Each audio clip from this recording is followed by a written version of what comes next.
자, 안녕하세요. 식약처 유튜브 구독자 여러분, 여러분의 단골 약사 고윤선입니다. 지난번에는 우리 아이들 약 먹이는 방법에 대해서 함께 알아봤는데요. 오늘은 우리 어린이들 가정에 있는 어머니들은 잘 아시겠지만 어린이들이 가장 집에서 많이 먹는 해열제와 그리고 소화제에 관한 이야기를 준비해 보았습니다. 자, 약국이 즐거워지는 시간, 오늘 두 번째, 지금부터 시작합니다.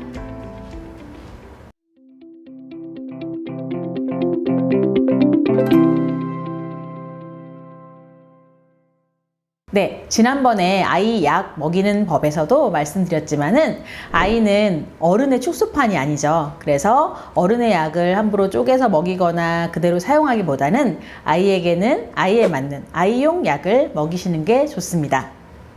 자, 흔히 사용하는 해열 진통제의 경우도 성인이 먹는 약과는 아이 먹는 약은 다르죠. 네, 아이가 먹어서는 안 되는 성분이 있기도 하고요. 또 여러 가지 아이용으로 나온 제형을 사용하는 것이 우리 아이의 건강을 위해서는 훨씬 더 현명한 선택입니다.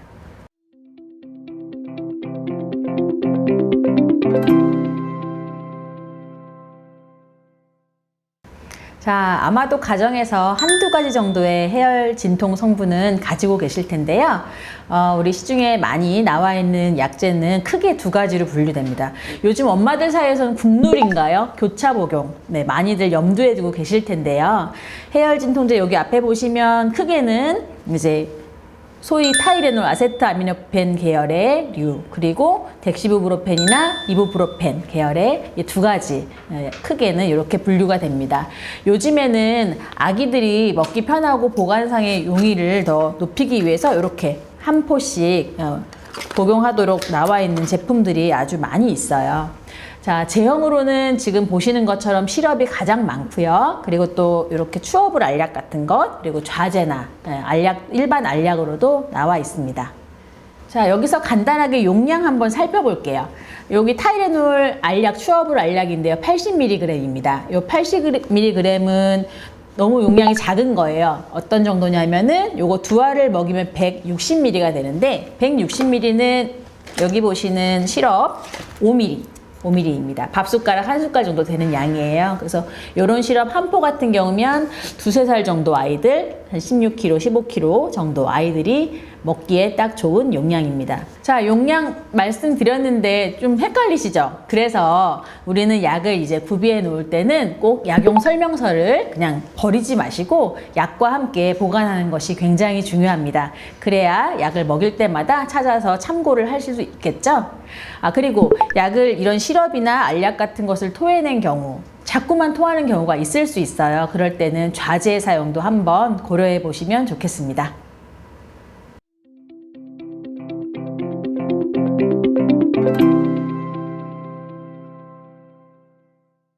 자, 막상 아이가 열이 나면 엄마들은 굉장히 당황하기 쉬운데요.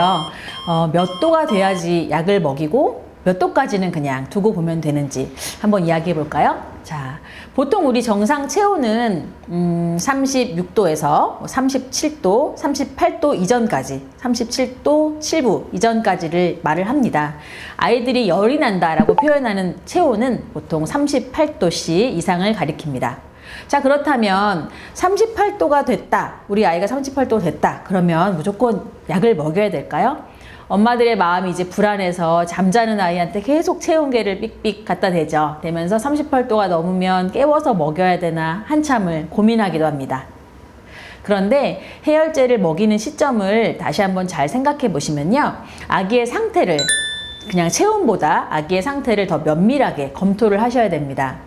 자, 여러분, 열이 난다는 건 어떤 신호일까요? 우리 몸에 세균이나 어떤 변화가 있어서 우리 몸을 지켜내기 위한 아이의 체온이 이제 변화되게 되는 것일 텐데요. 그럴 때 아이가 만약에 감염이 많이 되었거나 아니면 어디에 염증이 심하게 됐을 경우에는 해열제로도 잡히지 않을 만큼 고열이 지속됩니다. 그리고 또 하나의 특징은 아이가 굉장히 처져요. 잘 놀지 않고 이렇게 힘이 없다거나 구토를 한다거나 이렇게 맥이 없는 상태가 됩니다. 자, 그럴 때는 지체하지 마시고 해열제를 복용을 시작을 하셔야 됩니다. 자, 일단 아이에게 열이 감지되면 충분히 수분 보충을 해주시면서 잘 관찰을 해주셔야 돼요. 그런데 수분 보충해 주실 때도 차가운 음료라든가 과일 주스, 얼음물보다는 미지근한 생수 그리고 보리차를 먹여주시는 게 좋습니다. 자, 그리고 두 번째로는 이제 물수건 마사지인데요. 많은 분들이 아마 한번 시도를 해보셨을 거예요. 아이들이 열이 나기 시작하면 손발은 차갑고 또 뭐 이마는 뜨겁고 막 가슴은 두근거리고 이렇게 온 몸의 체온이 여기저기가 막 다른 경우가 있어요. 그럴 때 따뜻한 물수건, 차가운 물수건 안 됩니다. 알코올솜 안 되고요. 따뜻한 물수건을 적셔가지고 아이의 손끝부터 사타구니, 겨드랑이까지 이렇게 마사지 쓸어내리듯이 마사지를 해주시면 아이의 체온이 돌아오는데 굉장히 큰 도움이 될 수 있습니다.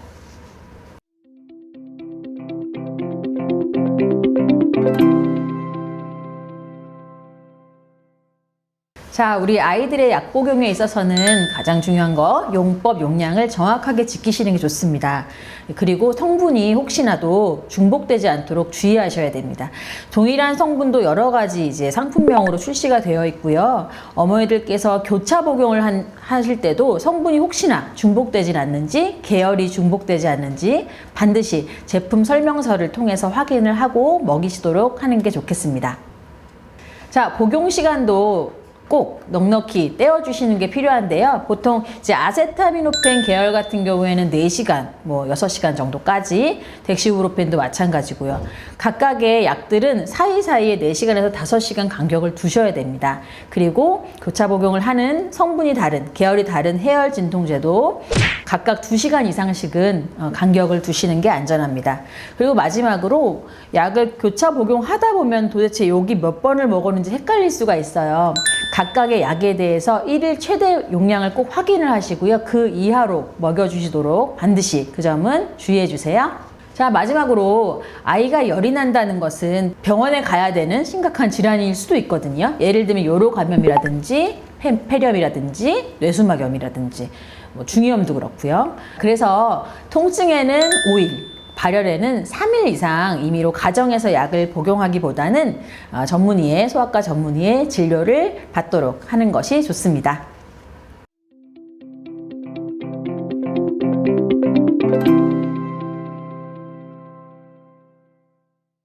자, 우리 아이들이 갑자기 배가 아프다고 배 아프다고 울고 힘들어할 때가 간혹 있죠. 그럴 때 이제 급한 대로 집에 있는 어른용 소화제를 먹여야 되나 라고 한 번쯤 생각해 보신 적 있을 텐데요.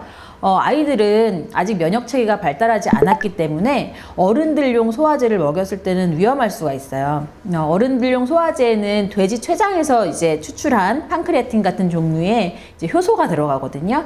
그런 경우에는 알러지를 유발할 수도 있고 조심하셔야 됩니다. 그래서 어른들의 약을 반절이나 반의 반 이렇게 나눠서 먹이기보다는 아이용으로 출시된 어린이용 소화제, 어린이용 배앓이 약을 사용해 주시면 좋겠습니다. 여기 앞에도 이렇게 몇 가지 제품이 나와 있는데요.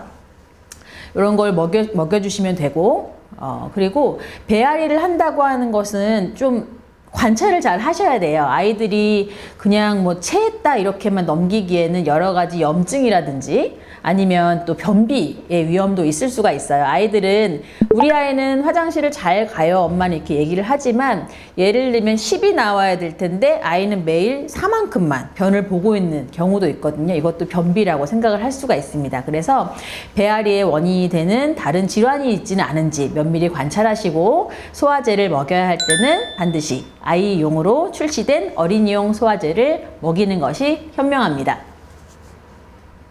자, 오늘은 우리 가정에서 어린이들에게 많이 사용하는 해열제와 소화제에 대해서 알아봤습니다. 좀 어떠셨나요? 도움 되셨나요? 네, 약을 어떻게 먹여야 될지 모르겠다, 어떤 약을 어떻게 써야 할지 모르겠다 할 때는 주저하지 마시고 동네에 있는 단골 약국에 약사를 찾아주시면 되겠습니다. 자, 약국이 즐거워지는 시간, 오늘 2번째 시간이었는데요. 다음 편에 또 재미있는 즐거운 이야기 가지고 돌아오겠습니다. 감사합니다.